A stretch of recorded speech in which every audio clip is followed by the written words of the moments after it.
conversation that we are topping off today with a special book talk on Uncle Tom's Cabin. Now, listen, whether or not you've read the book before, not read the book before, don't worry. This book talk is for you. This entire month, we've been having a really wonderful time talking about all those things that maybe you were interested in knowing about Black history or African American history, or either we're just but we're just too afraid to ask, or no one ever bothered to teach you about it. Right. And so we are in a space of education and transparent and educational transparency and critical intellectual growth here in 2025 with Urbanist Media, which is why we have this Black History Month webinar series. So we started with Who Needs Black History Month Anyway to set a baseline. I really enjoyed that conversation.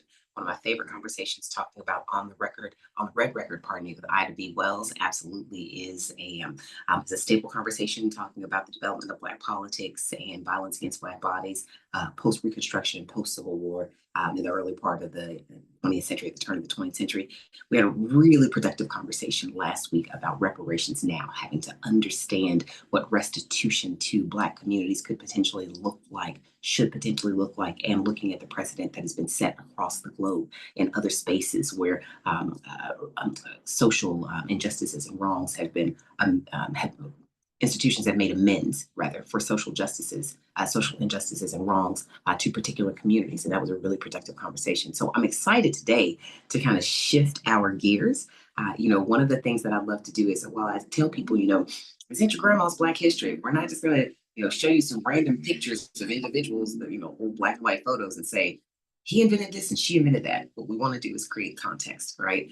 We want to tie all of these things together and understand why is it so important for us to really kind of pay attention to these the larger stories of Black history. And we're going to do that today with a special book talk on Uncle Tom's Cabin. So yes, I know everybody is saying to me, but why are we talking about some book a white lady wrote if we're talking about Black history? Well, this novel fanned the flames of the Civil War. Oh, it was the most controversial text in its day. And I'm super, super excited that we could talk about Uncle Tom's Cabin today. Now, before we jump into that, as always, I want to let folks who are new in the room know who I am and why we are here. Of course, this talk today is on Uncle Tom's Cabin, one of my favorite controversial novels to discuss with students students of all ages.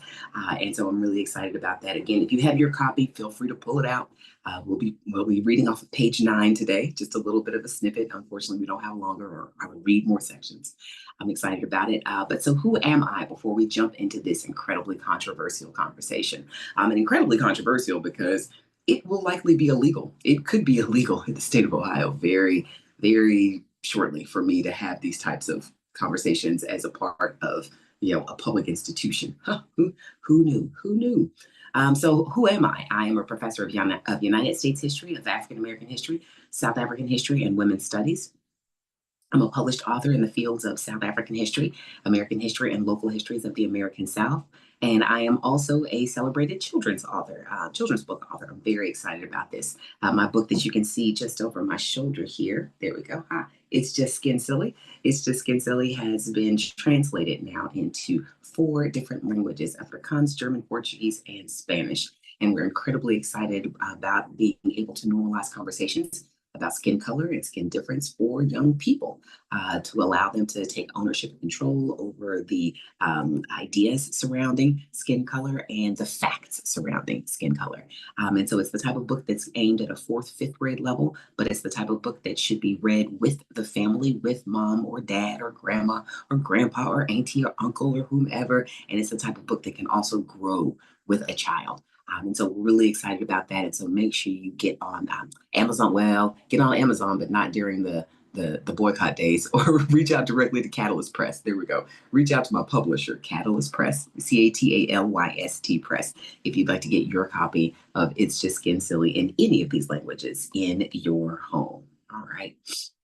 Well, in my copious spare time, when I'm not writing and professing, I do quite a bit of programming on UC's campus in my current Department of Africana Studies. And if you scan this QR code, you will have a front row seat to everything that we do for Black Future Month 2025. Again, it's not Black History We're done with Black history. We're done with those tired old tragedies and stereotyped conversations of the past. But what we are interested in doing is using the past as a springboard for our collective future. And so when you scan this QR code, you will have a list of all of the events. Unfortunately, it's the last week of Black Future Month for us here at UC. We have had over 40 events. Over 40 events over the course of 28 days. Actually, have an event I'm running to today. We've got an event tonight. We have an event every day for the rest of this week, ending on Friday, and I'm incredibly excited about everything that has been happening. So scan this QR code. It will take you to a Canva document that as you scroll through, you can scroll through, it'll take you to a calendar, and you'll see little images on the calendar, and you can click on any icon on that calendar, and it'll take you to a spreadsheet that tells you the who, what, when, where, how do I get there, how much does it cost. Psst, I'll tell you a little secret. Everything's free. Okay. So it'll tell you that. And then if you keep on scrolling, it'll show you all sorts of flyers that give you a little bit more detail and information. And if there are any students on this talk, do know that we have our second field trip of the month coming up on Thursday, the 27th. We are doing a Get Your ANS campaign on the bus.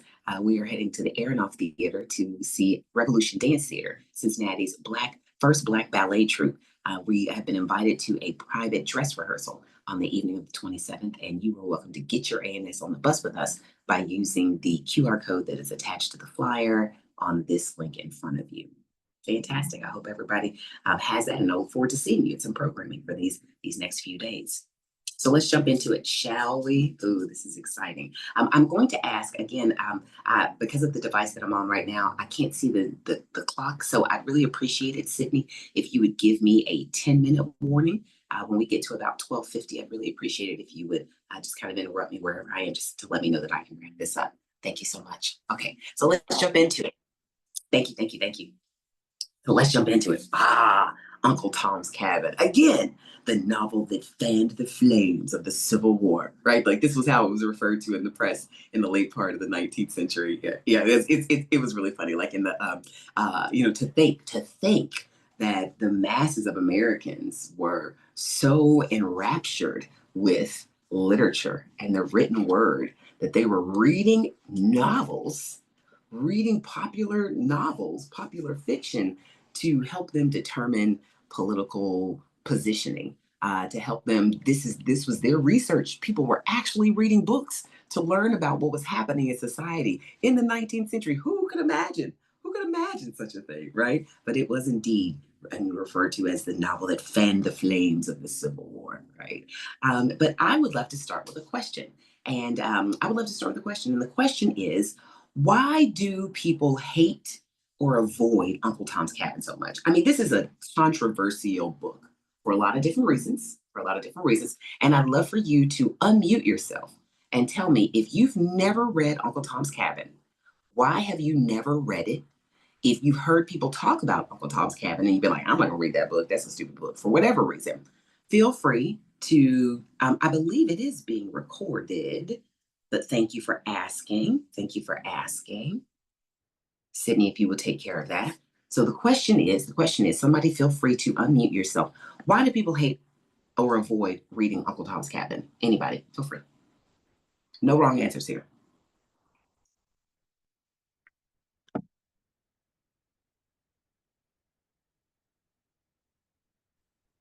Hey, Holly, this is Christina from the Harriet Beecher Stowe House. Hi, Christina. How are you? Here, I can turn on my camera for just a second. Thank Hi. you.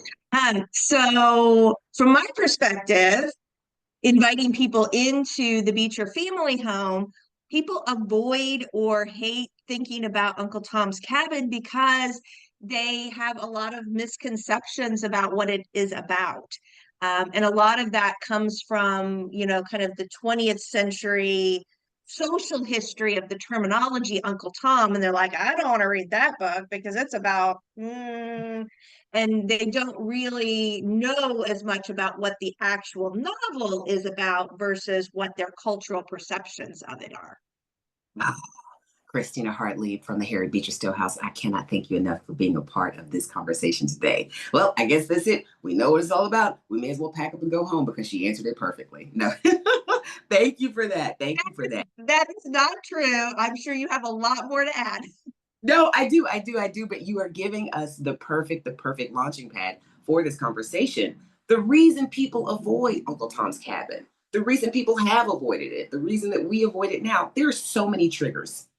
There are so many triggers that are just embedded in this book, right? There are so many different types of imagery that come to mind, negative stereotypes, negative connotations, racial slurs that this book is filled with.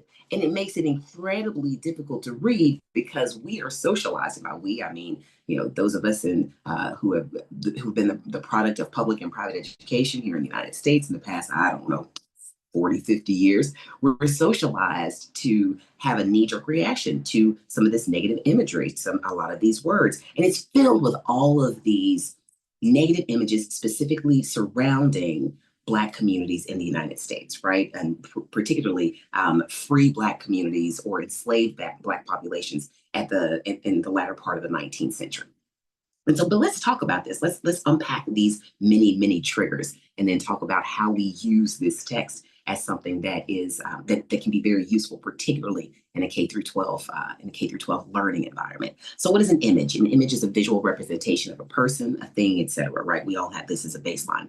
Images display both conscious and subconscious beliefs about the societies in which they are produced, and images frequently evoke personal feelings, which lead viewers to make emotional judgments about the subject. And when you're reading Uncle Tom's Cabin, you're going to be inundated with negative imagery about Black women, negative imagery about Black men, negative words, so again, racial slurs that will be used, just taken out of hand and used sometimes interchangeably with what we would now refer to as like words that we would use politically correct words like African American or Black. Oh no, those words don't exist. This is a product of its time. This is a product of the antebellum era in the United States. And so images also create, and we really need to think about this because we are still, I tell my students all the time, we are collective beneficiaries of our inherited past. And with that inherited past comes a lot of negative categorizations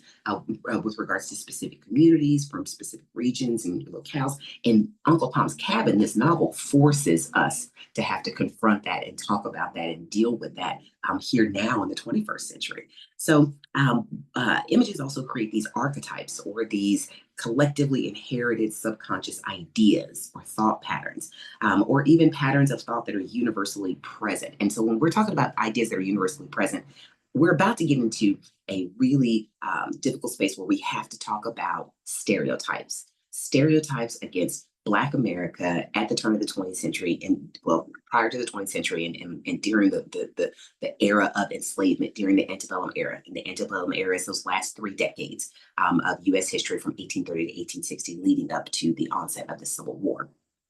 And so one of the first negative pieces of imagery that you have to deal with, or the negative image that comes to your mind when you read Uncle Tom's Cabin.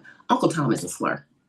Uncle Tom is a slur. A Tom is an individual, culturally speaking, like we're talking about, like unpacking racial stereotypes. A Tom is a Black man, is a male who behaves in an excessively obedient or servile way. Right. This is that prototypical, quiet, religious, happy shuffling darky who just wants to do anything that massa says and is happy to sacrifice his own life in order to do something for massa or massa's family, right? So this Black man is abjectly servile. He's very deferential to whites, and that's why he's referred to as an Uncle Tom, right? And so you've got this image in your mind of what an Uncle Tom is or who an Uncle Tom is, right? You might have heard before that an Uncle Tom is a sellout. Well, this is why Uncle Tom is referred to as a sellout, because he is that servile slave who is happy to serve massa, right? He's the slave that betrayed Nat Turner's rebellion, right? Or pardon me, not Nat Turner's rebellion, Gabriel Prosser's rebellion, because Nat Turner's rebellion was successful, as we well know. And so this is who or what an Uncle Tom is. Now, this is really important because, you're not only are you dealing with the Uncle Tom stereotype, you're also dealing with the coon stereotype. right? So who or what is a coon? I mean, this terminology is really embedded in the politics of the turn of the 20th century. This is, a coon it is recognized now as an offensive slang term for Black Americans, for Black people. It was generally understood as an undignified, unsophisticated, or a country person. The coon really resembles and takes after the minstrel tradition in the United States, and it's this form of entertainment at the turn of the 20th century, where white entertainers dressed up mockingly as Black Americans, like they darkened their face with blackened coal. They used makeup to exaggerate their lips, their eyes, right? So a coon is a person, like it puts you in the imagery of a raccoon, right? You can see this. But so, and this negative imagery surrounding Blacks as a form of entertainment, as a form of laughability, was everywhere from, public acts, right? So like public acts, if you were doing public plays, to even the music, right? In 1901, the hit song in the United States was Coon, Coon, Coon, right? This is the progressive era for some, the low point in race relations, but you see this negative imagery. Well, women, so this is how you see men, Black men appear in Uncle Tom's Cabin. Now, even women, Black women, they are not immune to negative treatment or negative treatment in Uncle Tom's Cabin.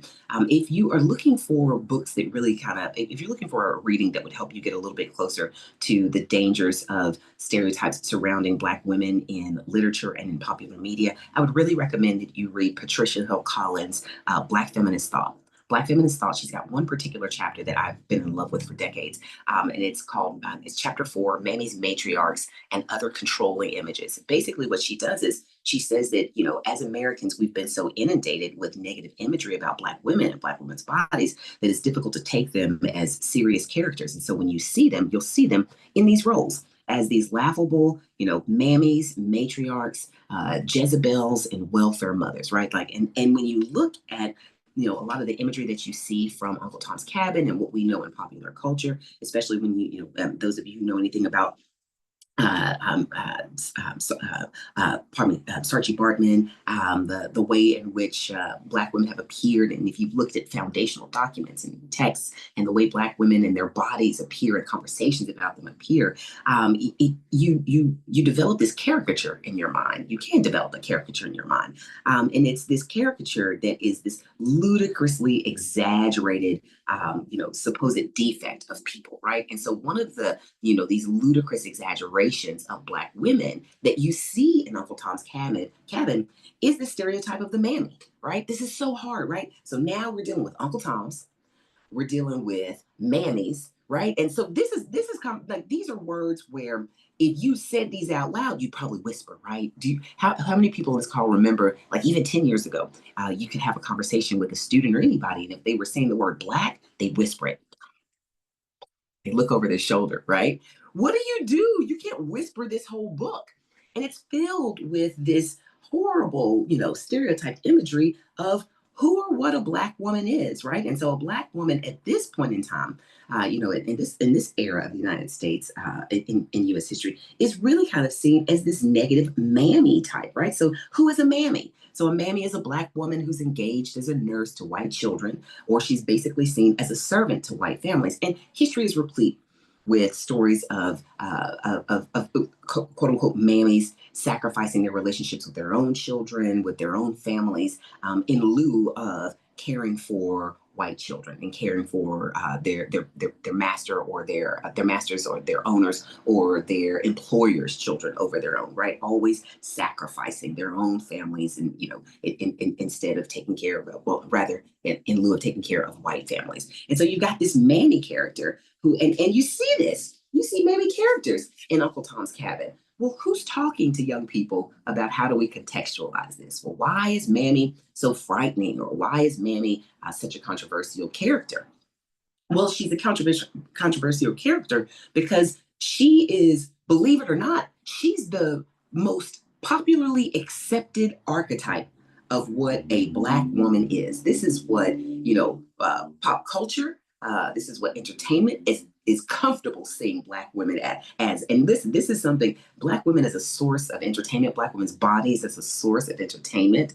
It moved from the carnal and the sexual to the ridiculed mockery, back to the carnal and the sexual, right? And so it's been completely overlooked as a topic of conversation, right? And so, but this archetype of Mammy, and you see her in here, right? You see her in here with one particular character we're going to talk about just a little bit. But Mammy is this good-natured, overweight, dark-skinned, loud black woman, right? And she's there for comedic effect, right? This is I look check out. I mean, like, look at these photos, right? If you see Jemima's wedding day up here, anybody who remembers Aunt Jemima Syrup. Remember when Aunt Jemima always was a dark-skinned woman with a kerchief on her head, and it wasn't until like maybe 10 years ago, 15 years ago, that they updated Aunt Jemima. Like, she got a perm and they lightened her skin. Well, the reason Mammy has always looked like this, right? The reason Mammy has always been overweight and dark and loud and masculine and not feminine and all of these other overbearing, all these things, is because you have to de-eroticize mommy.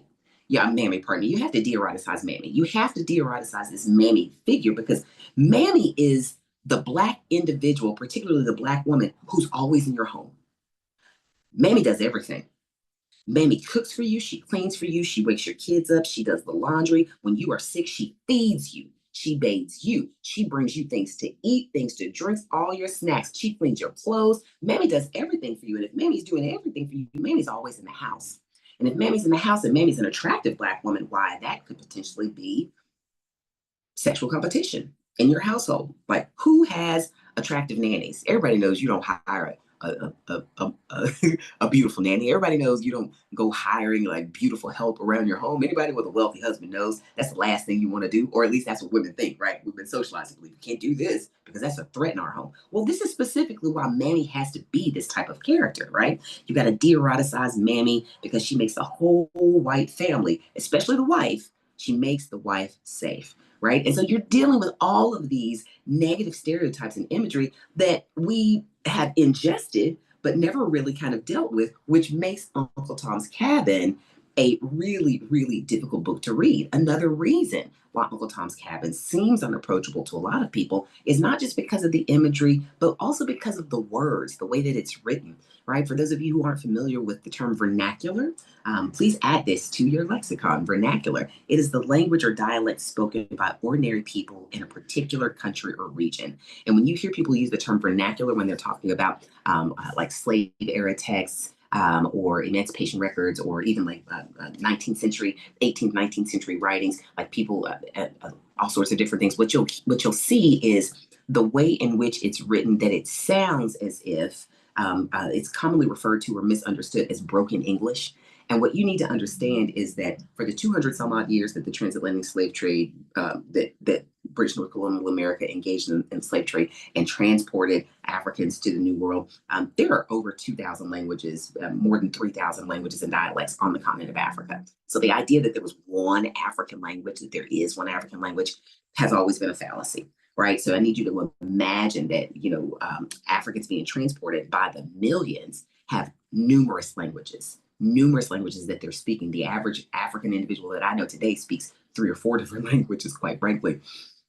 And so you've got to imagine that there's this moment of mixing, of mixing and melding, where people are having to create a new language while learning a new language under the lash. And so that so-called broken English is actually an entire continent's ability to, to learn a new language, to absorb a new language. However, this has been derided and decried as broken English. It's not to be given any type of credence. We shouldn't place any stock in it. These are undereducated, poorly educated individuals. Therefore, we can dismiss their needs, wants, and concerns. But what I want to do is I'm going to do a brief reading out of Uncle Tom's Cabin, so just so you can hear this vernacular. And I know a lot of times when I've dealt with students who are trying to read the book, they find it very difficult to push through. And so one of the things that I recommend that my students do when dealing with this text is actually to read something out loud, right? Read it out loud and then see if you can build that imagery in your head and understand what's going on. So I'd like to read a small section from page 9. Page 9 of, pardon me, did I say page 9? Did I mean page 9 or did I mean page? I meant page 29, pardon me. I'm on page 29. So one of the number of characters, we're going to go through them in a little bit. But so George, little Georgie, he's the young son of the master of Aunt Chloe and Uncle Tom. There's company over at the house, and they've taken over the kitchen. Someone else is cooking, and Georgie is at Aunt Chloe and Uncle Tom's very modest cabin, and he is refusing to go up to the big house to eat from the, eat whatever this guest cook is cooking, because Aunt Chloe is his girl, right? This Aunt Chloe is his favorite. That this is his main character, right? He turns to her for everything. So here is George and Chloe. Um, they wanted me to come to supper in the house, said George, but I knew what was what too well for that, Aunt Chloe. So you did, honey, said Aunt Chloe, heaping the smoking batter cakes on his plate. You know your old auntie keep the best for you. Oh, let you alone for that. Go away, go away. And with that, Auntie gave George a nudge with her finger, designed to be immensely facetious, and turned again to her griddle with great briskness. Now for the cake, said Master George, when the activity of the griddle department had somewhat subsided. And with that, the youngster flourished a large knife over the article in question. Lord bless you, Master George, said Aunt Chloe with earnestness, catching his arm. You wouldn't be for cutting it with that great heavy knife. Smash it all down. Spill all the pretty rise out of it. Here, I got a thin old knife. It helps sharp a purpose. There now, you see, comes apart light as a feather. Now eat away. You want anything to beat that right there? You ain't gonna get nothing to beat that right there. Tom Lincoln said George, speaking with his mouth full, that their Jenny is a better cook than you. Huh, them Lincolns ain't much count, no way, said Aunt Chloe contemptuously. I mean, sit alongside our folk. They's respectable folks enough in a kind of plain way, but as to getting up anything in style, they don't begin to have a notion on it, said Master Lincoln, now alongside Master Shelby. Good Lord, good Lord. And Mrs. Lincoln, can she kind of sweep it into a room like my missus? So kind of splendid, you know. Oh, go away, go away. Don't tell me nothing of them there Lincolns. And Aunt Chloe tossed her head as one who hoped she did know something of the world. Well, though, I've heard you say, said George, that Jenny was a pretty fair cook. So did I, said Aunt Chloe. I may say that. Good plain common cooking Jenny will do. Make a good pone of bread. But her taters, her corn cakes, isn't extra, not extra now. Jenny's corn cakes isn't. But them days far now, Lord, come to the pie branches, and what can she do? Well, she make pies, certainly she does. But what kind of crust can she make you real flaky paste as melts in your mouth and flies all up like a puff? Now, when I went over there with Miss Mary was gonna be married, and Jenny, she just showed me the wedding pies. Jenny and I was good friends, you know. I never said nothing, but go long, Master George, go long. Why I shouldn't sleep a wink for a week if I had a batch of pies like them there. Why I wasn't no count at all. They wasn't no count at all. Now listen, this novel could be an incredibly dangerous tool in the hands of a poorly educated instructor in a K through 12 setting. This novel it could be an incredibly dangerous tool in the hands of a poorly educated college professor attempting to read this book and explain things. Now, listen, when you sit and you read this exchange, you can see how the Mammy character of George, she takes pride in the work that she does for the family. She takes pride in what she can take pride in, right? She takes pride in being one of the best known cooks in the area. You know, her little Georgie has come to her for advice. He's come to her to eat her food, right? So there's a sense of pride in this relationship. One of the things that's overlooked in Uncle Tom's Cabin is that, for all of the evils of the institution of slavery, there were incredibly intimate relationships between blacks and whites engaged in this institution, engaged in this practice that simply cannot be overlooked, right? You gotta pay credence to these incredibly intimate conversations to see how they inform the types of relationships individuals have with one another. And again, if you've never read this book, if you've been too afraid to read this book, if no one's ever unpacked it for you, it could be an incredibly, incredibly dangerous tool in the hands of a poorly educated instructor at any level, right? So, what I do with the book when I teach the book, and what I recommend folks do with the book, is you've always got to look for three things, right? This book is not just a hard thing to read because of language, because of the fact that it talks about slavery and it's got some really horrible scenes in it, and it's very shocking, and it can inspire all sorts of emotions. What you've got to do is you've got to break a book like this down. You've got to break it into three different parts. The first part that you want to look at is the text, right? A cigar is not always just a cigar, right? So look at or rather, sometimes a cigar is just a cigar. So the first the first thing that you want to do is look at the text. And so what is the text? The text is just the written part of the story. the written part of the story, what happens, and is stated on each page. Everything that you see that is not implied. Harriet Beecher Stowe writes this book, and well, we're going to get into it in just a second. So that's just the text, right? So sure, you're going to go through the book one time, and you're going to read the book. I've read it several times over the years, but so you're going to read the book, and so sure, you could just read the book and walk away and say, well, there's no, there's no bearing on my modern day life. Why did I read it? There's no point in this book. But then you got to do the second step. So step one is the text, the written part of the story, what happens and what's stated on each page. Number two is where we get into the critical analysis, right?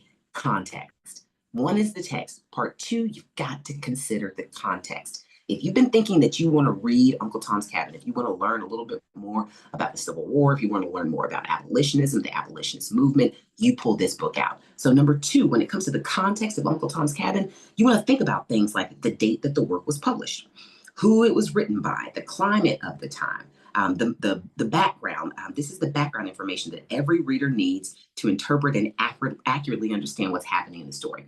We all, as Americans, have this vague idea of what the Civil War is. I don't want to make any assumptions about who knows more, who knows this, who knows that, right? But so we know what the Civil War is, and depending on how it was taught, well, where you live, it was either the War of Northern Aggression or it was the war to free the slaves, right? And a lot of this is wrapped up in needing to understand the context of the Civil War. So this image that I have here in front of you, this is Harriet Beecher Stowe herself. This is Harriet Beecher Stowe herself, the little lady, as Lincoln referred to her as, the little lady that started the big war. So when this book was written, this text was actually, it was an abolitionist text. It was a piece of abolitionist, if you will, propaganda. It was Harriet Beecher Stowe's attempt at polite, genteel white women in Northern society. Ooh, I hate to say it, it's an uncomfortable truth. But these are the individuals, these are the women who they have the ear of their husbands, who are legislators. They have the ear of their husbands who can vote. They have the power of pillow talk behind them, right? So we know when we talk about, when we think about the Civil War, we might be caught up in a lot of that fallacious historical mythical romance, right? It's it's brother against brother. It's most popularly historicized and fictionalized in Gone with the Wind, right? Here's Scarlett O'Hara, Rhett Butler, right? But this is we got to understand the context of when this was written as well. Why did she read, right? Why did she write this? When did she write this? Was this, we see it as controversial in the 21st century. What did it look like in the 19th century? Right? Can you imagine getting death threats over something that you wrote in the 19th century? So there's the text that you must consider. There's the context that you must consider. And then here's the most important thing, the subtext. Here's where we get into the juiciness, right? The subtext, you've got to learn how to read between the lines. And I love this photo because when I was a little girl, you couldn't use certain things. You couldn't flip people off. But once I learned that you could tell somebody to read between the lines, ooh, I was throwing up three all the time. I was like, yeah, read between the lines, read between the lines. I thought it was very clever, right? I thought it was very clever. But so what you have to do, not just read the text, not just consider the context, but you also must consider the subtext. And this novel is filled with subtext. It's time to read between the lines. Now, this is what happens through implication. And it's almost always, it uses some sort of contradiction, right? So you'll see some type of powerful revelation, characters who have ulterior motives. You'll see people using humor, a lot of different devices that writers use in order to convey subtext. And you see this throughout the book, even in the way that certain characters are constructed, right? The evil slaveholders versus the genteel northern white woman who's corrupted by the institution of slavery, right? Because there can be no complicity in this type of system. And so you see this subtext throughout the book, and the subtext are really that, all of the subtext, these are the messages that the writer is trying to get across. And so, in any form of writing, whether it is a novel, a work of historical nonfiction, writers are always making decisions. And something to understand about this is that I call it a novel for a reason. It's a novel for a reason. A novel is a work of fiction. Yes, this is based on, historical events, on true historical events, but this is a work of fiction and a genius work of fiction, if you will, when you think about the time and you think about the purpose of the text, right? And so let's get back to this. Let's get back to this context, right? So if you go through and you read you read this, I read the text. Then you need to understand the context. Harriet Beecher Stowe was a part of the abolitionist movement in the latter part of the 19th century. She wrote this book again as a piece of propaganda. This is an image of William Lloyd Garrison, one of the most famous abolitionists in all of American history, a friend for a while of Frederick Douglass, but that's a whole other conversation. That's a completely different conversation. And this book was inspired by the political push at the time, the political, the social, the cultural, the intellectual push for freedom, for emancipation. The United States, well, pardon me, and by this time it was the United States. The United States was one of the last developed nations to further entrench itself into the institution of slavery when the rest of the world was getting rid of the transatlantic slave trade. The United States is one of the few nations that, when it was founded in the latter part of the 18th century, they actually founding fathers grandfathered in the institution of slavery for like another 20 years. And this is when you see the rise in the intra-state trade in slaves being traded across the United States in vast, vast numbers. And so the abolitionist movement was at the time seen as crazy talk. The idea that you would simply free 4 million plus enslaved individuals, and this is what the demographics are looking like in the 1860s. By the end of the Civil War, you've got 4.4 million enslaved Black bodies. So I want you to imagine 15, 20 years before that, how do you dismantle a system that has 4 million plus enslaved Black bodies that have been enslaved over for over 200 years? It sounded like crazy talk, particularly to slaveholding whites across the nation and poor and working class whites in places like Ohio, in places like Virginia, in places like Maryland. What are you going to do with these individuals? And so the idea of abolition, of freeing the slaves, it was an incredibly controversial conversation. There were people who lost their lives over this conversation about freeing the slaves. And who jumps right into it? Oh, Harriet Beecher Stowe jumps right into it. And so you've also got to think about the context, and we'll get into this later. Why is this book important now? Now, before we get into why it's important now, let's dig a little bit into the text. You need to kind of understand what the antebellum era was all about. During the 40 years before the Civil War, prejudice was nearly as common in the North as it was in the South. The fact that there were free Blacks in the North did not mean that they were enjoying their freedom, as Tara Jo Hunter would say. Social and economic competition with Blacks, particularly free Blacks, made Northern whites just as hostile to African Americans, to free and enslaved African Americans. Just as much as white Southerners were. Southern legislatures considered expelling free Blacks from their states. They were like, if you're free, you got to get the hell up out of here. Even in Thomas Jefferson's time, Thomas Jefferson presented a piece of legislation to the Virginia Territory that said that if a white woman engaged in consensual sexual intercourse with an enslaved or free Black man and had a child by him, that she would have to leave the Virginia Territory. So this idea of like controlling Black bodies, Black desire for Black bodies, criminalizing consensual relationships with Black bodies. This is a tried and true tradition in the United States. And so, Southern legislatures, they considered expelling free Blacks, in states like Ohio instituted good assurance bonds that made free Blacks coming into the states, attempting to migrate to the states or immigrate to the state, rather, to pay some ridiculous assurance bond, a $500 assurance bond, which I think is like $3,500 now. But you'd have to pay $3,500 at the courthouse to promise that you weren't going to get into any trouble, right? And so, the antebellum era, while it's the last 3 decades of enslavement, it is still hell on earth for enslaved and free Blacks in the United States. And so in both the North and the South, legislation limited most free Blacks to menial employment.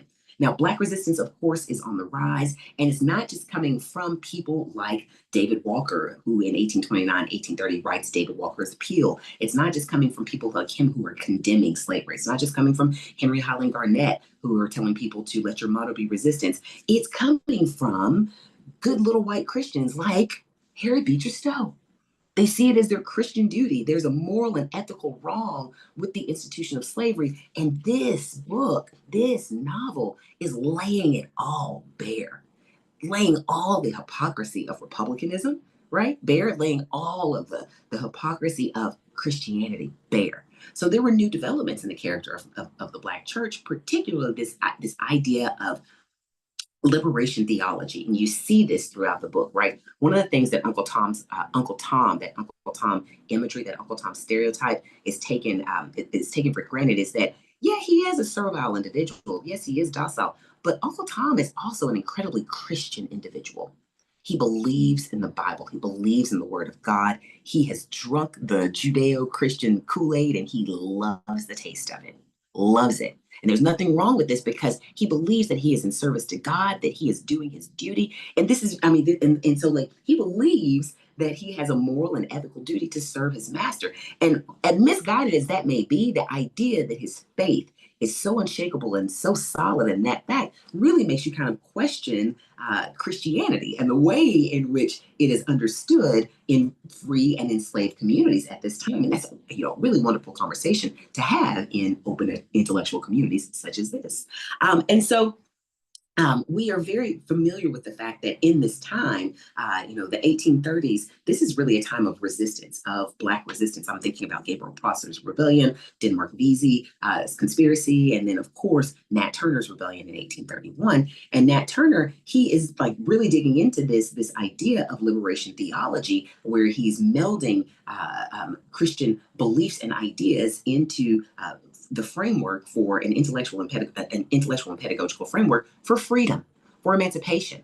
And Nat Turner was famously quoted, or perhaps misquoted, or extra quoted. That's a whole different conversation. And you should come to my Nat Turner talk, and we'll talk about that one. But he was famously quoted as having supposedly said this before he delivered his speech. Remember, we do not go forth for the sake of blood and carnage, but it is necessary that in the commencement of this revolution, all the whites we meet should die until we have an army strong enough to carry our war on a Christian basis. Remember that ours is not a war for robbery nor to satisfy our passions. It is a struggle for freedom, right? And so this is the context in which this book is written, this contested era where, it's not, forget the idea that all Black folks have always been enraptured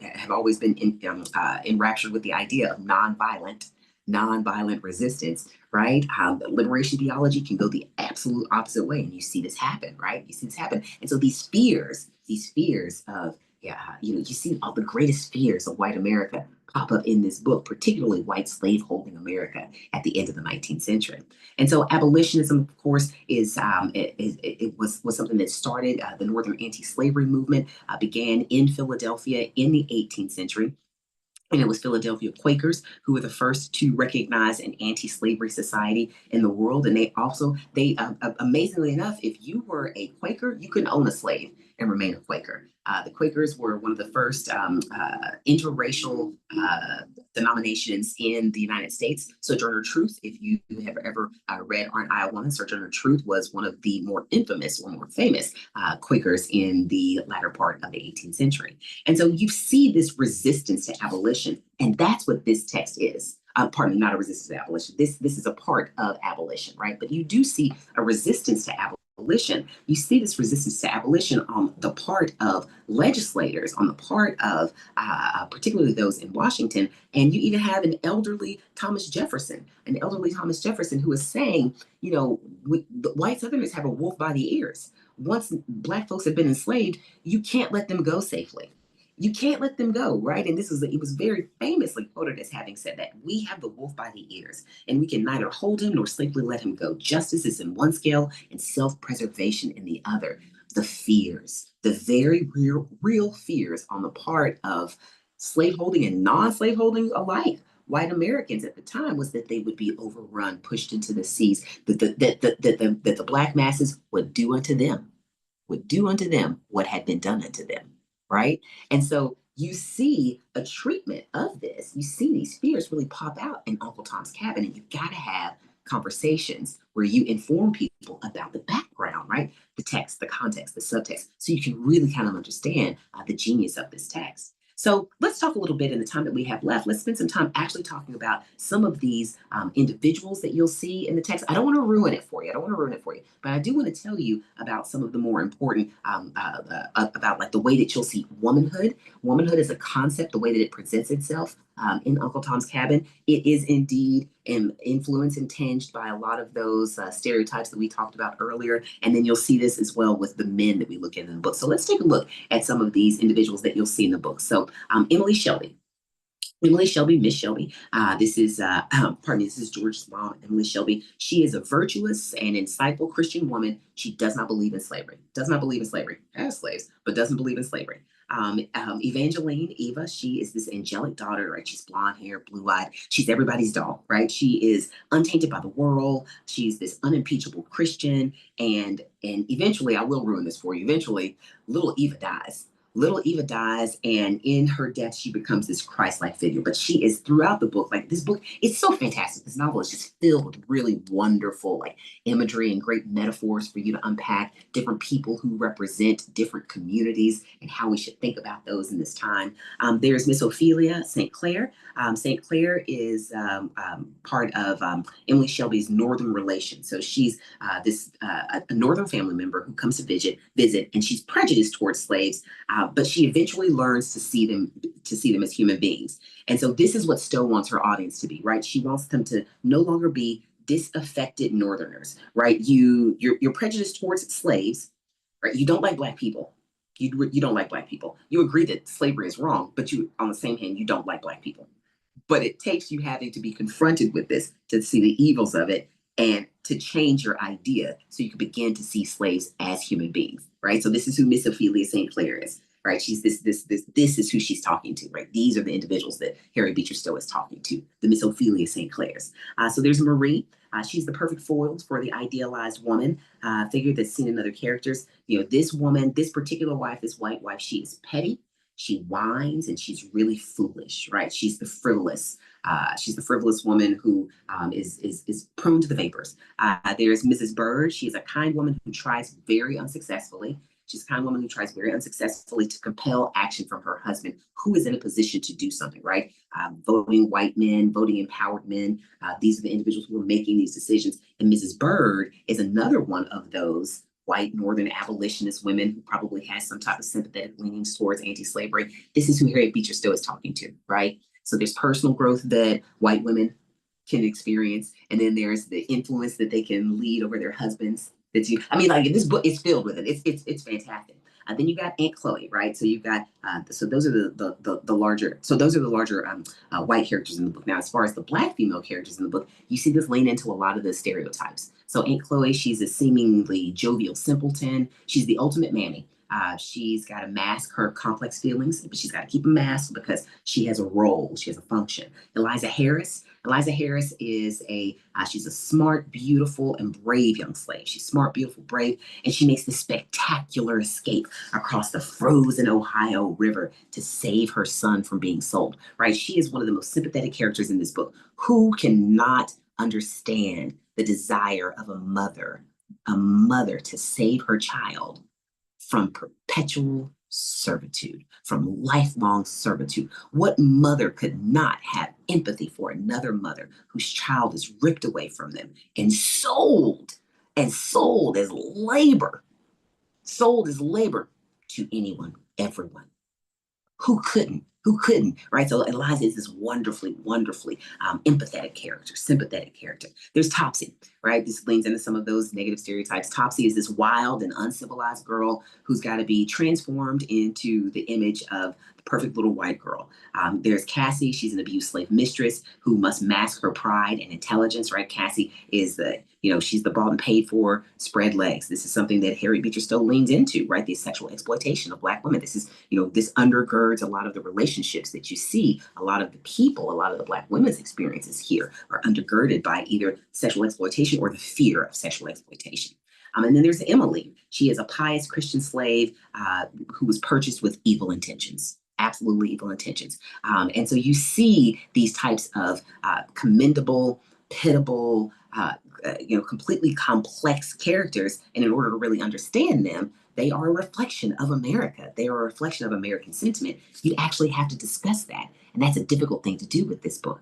Now, especially when you get to talking about 19th century masculinity, good Lord, don't get me started on this. The ways in which black men and the black men and white men are represented. There's more to Uncle Tom and black characters in this book than just this servile black character. So there's George Shelby. He's a little boy. He's the kind son who is morally committed. He's morally committed to freeing the slaves. He's that little boy who just loves his mammy.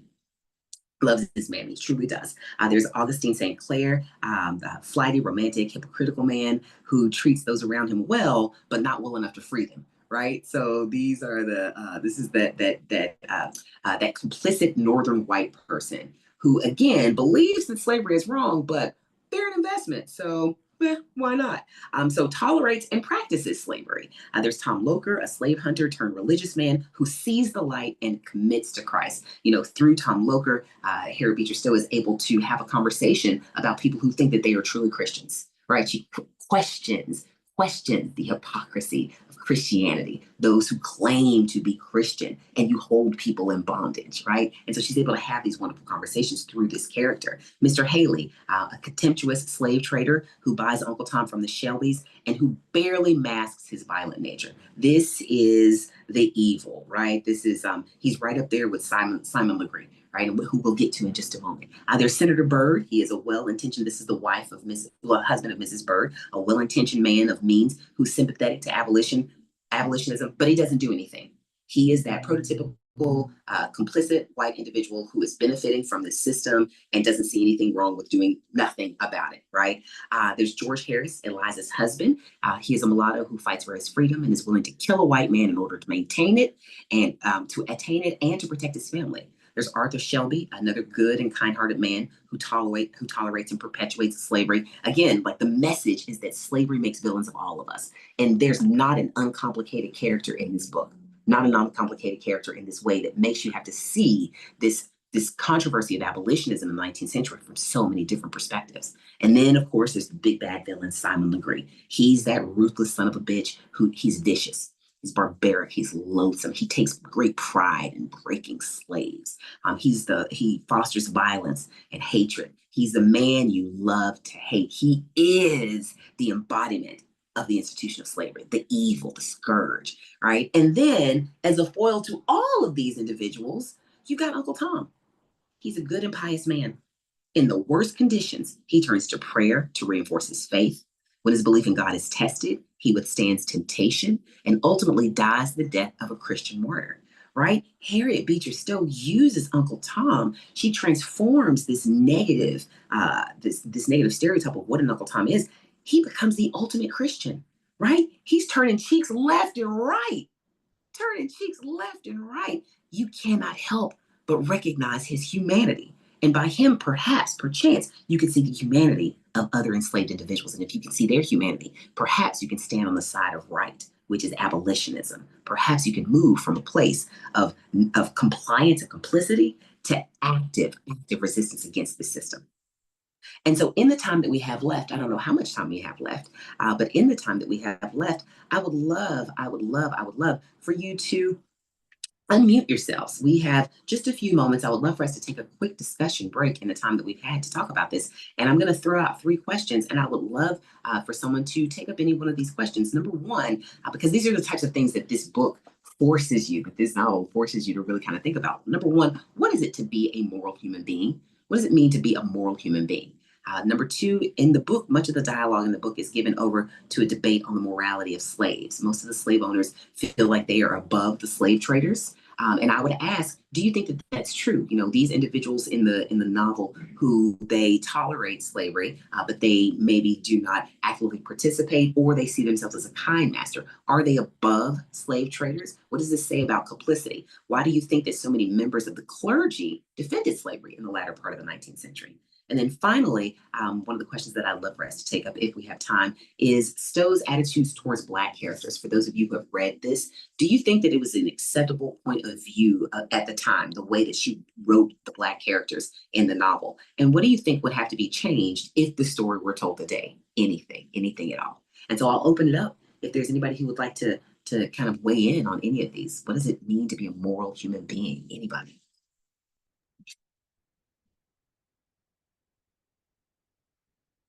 It's 12:58, just to let you know. Oh, it's 12:58. Well, then if it's 12:58, we will skip that.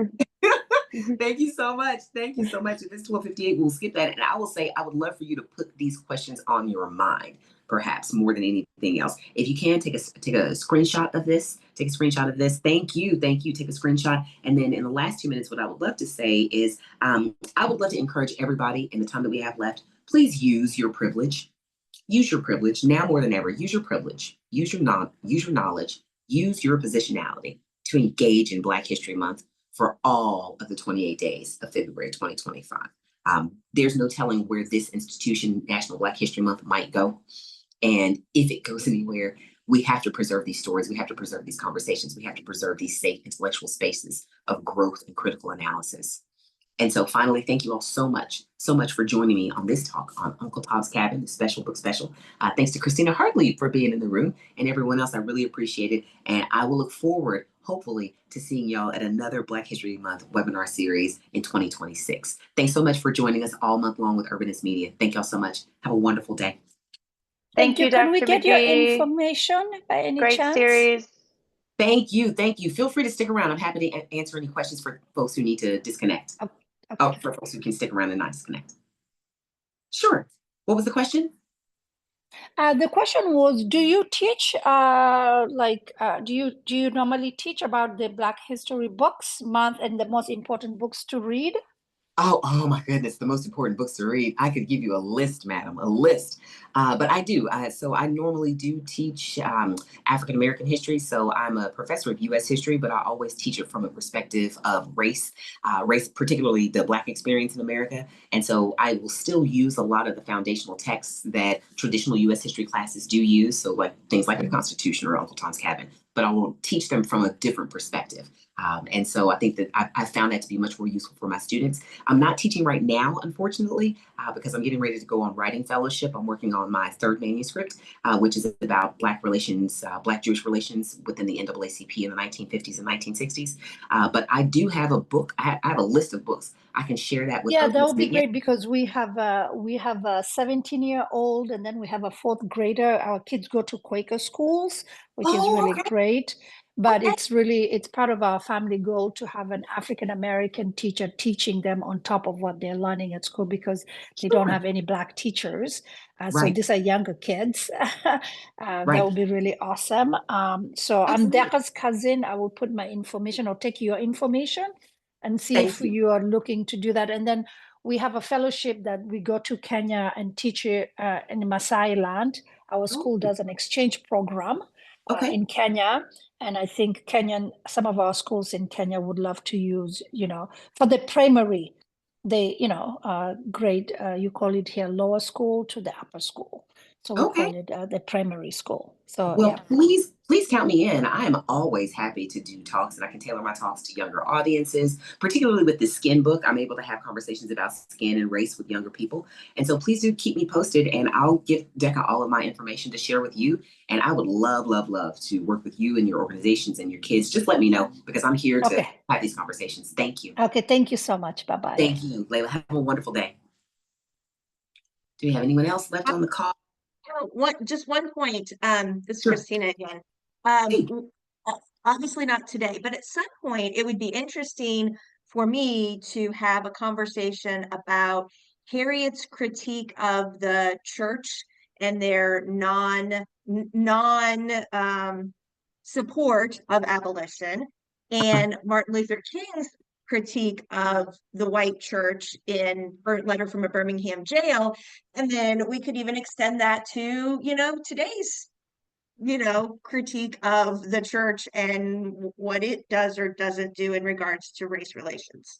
Would you happen to be talking about hypocrisy and Christianity? Oh my God, I would love to have that conversation. So I don't know the format or when or how yet, but just keep that in the back of your mind that I might be calling on you for to participate in something like that in the future. Count me in. I'm free as of May 1st. I'm free and I'm on fellowship all next year. So I'm not teaching or anything of that nature. I'm just writing. Okay. So count me in. Thank you, Christina. Thank you so much. All right. Thank you. Thank you. Thanks for being here. All right. Are we done? Is that it? All right. No other questions of me? Anyone else? We're good to go. Well, thank you, thank you, thank you. Sydney, thank you as always. I appreciate it. And I'm going to get out of here and get to my next event. Y'all have a great day. Bye, Of folks. course. Have a good one. Bye. Awesome. Let's skedaddle.